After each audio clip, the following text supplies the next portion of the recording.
ପାଣି ମୁନ୍ଦାଏ ପାଇଁ ଡହଳ ବିକଳ 35 ପରିବାର ପୋଖରୀ ପାଣି ଛାଣି ପିଇବାକୁ ବାଧ୍ୟ ଗ୍ରାମବାସୀ।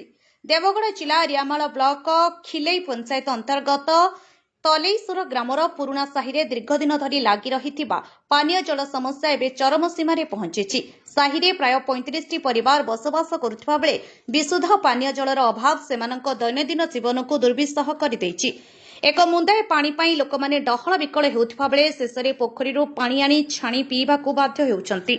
ସରକାରଙ୍କ ଘରେ ଘରେ ପାଣି ଯୋଜନା ଅଧୀନରେ ଗ୍ରାମରେ ପାଇପ୍ ବିଛାଯାଇ ଘର ନିକଟରେ ପାଣି ଟ୍ୟାପ୍ ଲଗାଯାଇଛି। ମାତ୍ର ଏହି ଟ୍ୟାପ୍ଗୁଡ଼ିକ ଆଜି ପର୍ଯ୍ୟନ୍ତ ଲୋକଙ୍କ ପାଇଁ କୌଣସି ସୁଫଳ ଆଣିପାରି ନାହିଁ। ଟ୍ୟାପ୍ରୁ ଏକ ବୁନ୍ଦା ପାଣି ମଧ୍ୟ ନ ଆସୁଥିବାରୁ ସରକାରୀ ଯୋଜନା କେବଳ କାଗଜ କଲମରେ ସୀମିତ ରହିଥିବା ଭଳି ମନେ ହେଉଛି। ଗ୍ରାମବାସୀଙ୍କ କହିବା ଅନୁସାରେ ସାହିରେ ଥିବା 2ଟି ନଳକୂପ ଉପରେ ଲୋକମାନେ ନିର୍ଭରଶୀଳ ଥିବାବେଳେ ସେଥିମଧ୍ୟରୁ ଗୋଟିଏ ନଳକୂପରୁ ଗୋଳିଆ ଓ ତେଲିଆ ପାଣି ବାହାରୁଛି।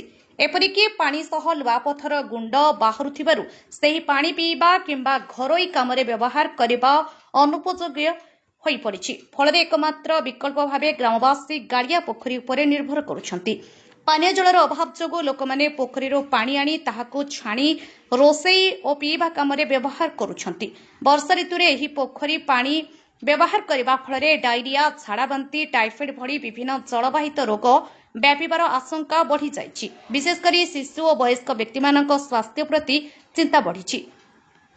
ଗ୍ରାମବାସୀଙ୍କ ଅଭିଯୋଗ ଅନୁଯାୟୀ ଏହି ସମସ୍ୟା ନେଇ ବାରମ୍ବାର ସମ୍ପୃକ୍ତ ବିଭାଗ ଓ ପ୍ରଶାସନକୁ ଅବଗତ କରାଯାଇଥିଲେ ମଧ୍ୟ ଏପର୍ଯ୍ୟନ୍ତ କୌଣସି ସ୍ଥାୟୀ ସମାଧାନ ହୋଇପାରି ନାହିଁ। ଫଳରେ ଲୋକଙ୍କ ମଧ୍ୟରେ ଅସନ୍ତୋଷ ଓ କ୍ଷୋଭ ପ୍ରକାଶ ପାଇଛି।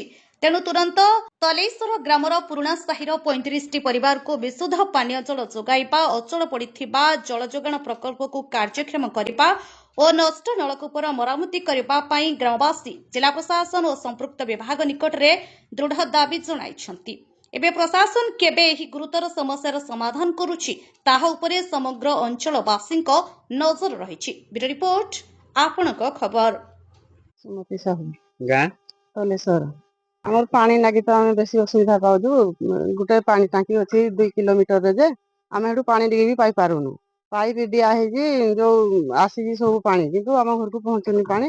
ଆମେ ଏଠି 30-35 ଘର ପାଣି ଲାଗି ବହୁତ ଅସୁବିଧା ହଉଛି। ଆଉ ଯୋଉ ନଳକୂଅ ଅଛି ସେ ନଳକୂଅରୁ ଗାଈ ବାଛୁରୀ ବି ପାଣି ନାହିଁ ପିଇବାକୁ।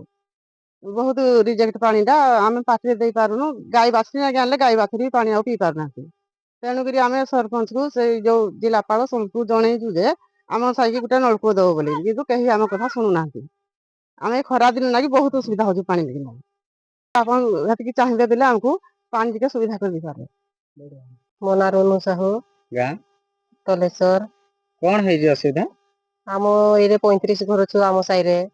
ସେ ହେଲେ ଆମର ପାଣି ଟାଙ୍କି ଗୋଟେ ଅଛି, ଆମର ପାଣି ପହଞ୍ଚି ପାରବାରନି। ଆମେ ସରପଞ୍ଚ, ବିଡିଓ ସମସ୍ତଙ୍କୁ ଏଇଟା ଜଣେଇଛୁ। ଜଣେଇଲା ପରେ ବି ଆମ କଥା ଶୁଣବାର ନାହିଁ। ଆମକୁ ଯଦି ପାଣି ସୁବିଧା କରିଦେବେ ହେଲେ ଭଲ ହୁଅନ୍ତା। ଆମର ଗୋଟେ ନଳକୂଅ ଅଛି, ସେମାନେ ଗାଈ ବଳଦ କିଛି ପାଣି ପିଇବାରନି। କି ଆମ ବନ୍ଧ ବି ପାଖରେ ପାଣି ନାହିଁ, କି ଆମ ଗୁହିରା ଡ୍ୟାମ ଅଛି ଆମ ପାଖରେ ବି ପାଣି ନାହିଁ। ଯଦି ପାଣି ସୁବିଧା କରିବେ ହେଲେ ଆମେ। ମୋ ନାଁ ଗୁରୁଚରଣ ବିଶ୍ୱାଳ, ଗ୍ରାମ ତଲେଶ୍ୱର, ପଞ୍ଚାୟତ ଖିଲେଇ, ଜିଲ୍ଲା ଦେବଗଡ଼। କଣ ଅଛି ଅସୁବିଧା? ଅସୁବିଧା କହିଲେ ଆମର ଏଇ ତଲେଶ୍ୱରରେ ଆମେ ପ୍ରାୟ 170ରୁ 80 ଘର ପରିବାର ଆମେ ବସବାସ କରୁଛୁ।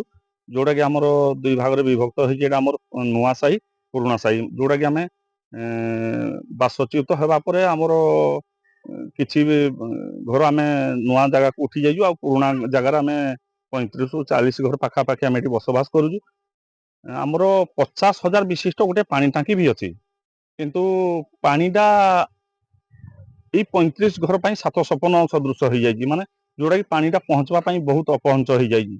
ତେଣୁକରି ଆମେ ଆପଣଙ୍କ ଏଇ ଗଣମାଧ୍ୟମ ଜରିଆରେ ଆମେ ବିଡିଓ ସାର୍ଙ୍କୁ, ସରପଞ୍ଚ ସାର୍ଙ୍କୁ ଏବଂ ଜିଲ୍ଲାପାଳ ମହୋଦୟଙ୍କୁ ଅନୁରୋଧ କରୁଛୁ, ଯଦି ଏଇ ପାଣି ପ୍ରତି କିଛି ଟିକିଏ ଦୃଷ୍ଟି ଆକର୍ଷଣ କରିବେ, ଏଇ 35 ଘର ପ୍ରତି ଗୋଟିଏ ନଳକୂପ ବସେଇ ପାରନ୍ତେ। ତେଣୁକରି ଆମେ ଏଇ ଆମର 35 ଘର ଆମେ ସରକାରଙ୍କ ପାଖରେ ଚିରପ୍ରକୃତ ରୁହନ୍ତୁ। ଆପଣଙ୍କୁ ପାଣି ଲାଗି ଆମେ ନିବେଦନ କରୁଛୁ। ଆମର ଏଠି ବହୁତ ଅସୁବିଧା ହଉଛି। ଗ୍ରାମ ହଉଛି ତଲେଶ୍ୱର, ଆଉ ଖିଲେ ହଉଛି ପଞ୍ଚାୟତ, ଦେବଗଡ଼ ହଉଛି ଜିଲ୍ଲା। ହେଲେ ବହୁତ ଅସୁବିଧା ଆମେ ପାଣି ଟିକେ ଲାଗି ସମସ୍ତେ ହଉଛୁ। ପାଣି ଇଆଡେ ହେଇଯିଏ କିଛି ସୁବିଧା ନାହିଁ। ପାଣି ଆସୁନି। ପାଣି ଏଠି ତ ଖରା ଦିନକୁ ପାଣି ନାହିଁ।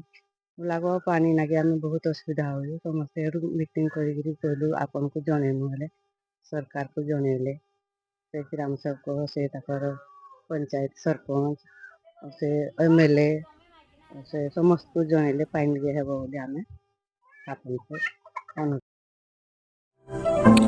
अधिक खबर पाई आम चैनल को लाइक शेयर और सब्सक्राइब करंतु।